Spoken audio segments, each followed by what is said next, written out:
अफगानिस्तान में ड्रैगन के आतंकी मंसूबों का पर्दाफाश। काबुल में टेरर सेल चला रहे 10 चीनी जासूस गिरफ्तार। पूर्व पीएम वाजपेयी की जयंती आज। राष्ट्रपति कोविंद और पीएम मोदी ने दी श्रद्धांजलि।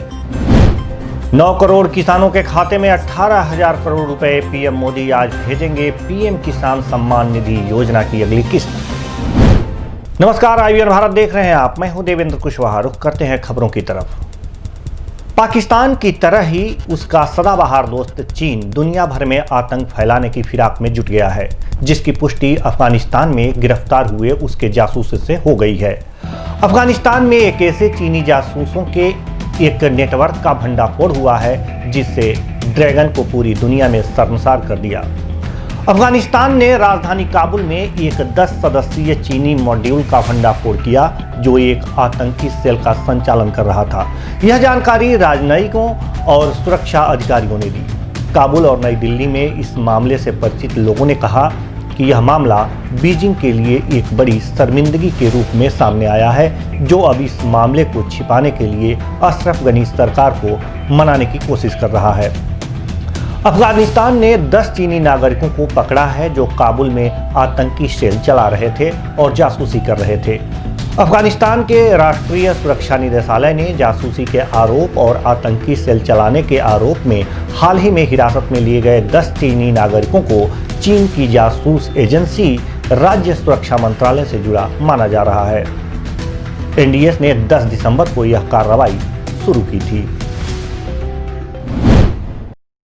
पूर्व प्रधानमंत्री और भारत रत्न अटल बिहारी वाजपेयी की आज जयंती मनाई जा रही है। इस अवसर पर प्रधानमंत्री नरेंद्र मोदी ने दिल्ली के सदैव अटल स्मारक पहुंच पूर्व पीएम वाजपेयी को श्रद्धांजलि दी। साथ ही रक्षा मंत्री राजनाथ सिंह, गृह मंत्री अमित शाह समेत कई अन्य दिग्गज नेताओं ने पूर्व पीएम वाजपेयी को श्रद्धांजलि दी। भारत सरकार और बीजेपी देश के अनेक हिस्सों में इस कार्यक्रम को मना रही है। कृषि कानूनों के खिलाफ आंदोलन के 30वें दिन भी किसान दिल्ली की सभी सीमाओं पर डटे हैं। कल केंद्र सरकार की ओर से किसानों को फिर से चिट्ठी लिखकर बातचीत की टेबल पर लौटने की अपील की गई।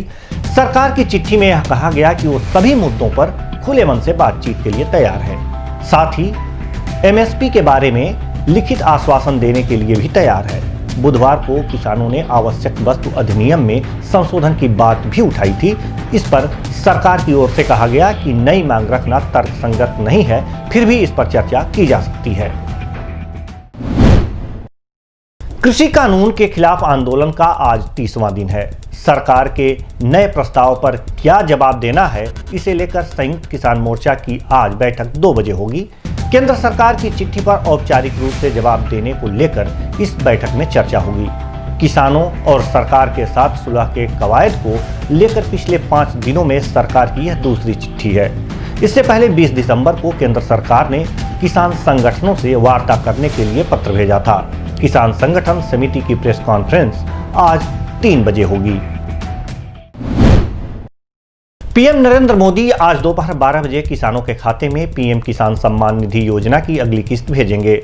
इसके तहत 9 करोड़ किसानों के खाते में 18,000 करोड़ रुपए भेजे जाएंगे। यह पीएम किसान योजना की 7वीं किस्त होगी। इसके अलावा किसान आंदोलन को ध्यान में रखते हुए पीएम मोदी देश के 6 राज्यों के लाखों किसानों के साथ वर्चुअल चर्चा करने वाले हैं। किसानों के खाते में अगली किस्त भेजने को लेकर पीएम मोदी ने गुरुवार को ट्वीट किया।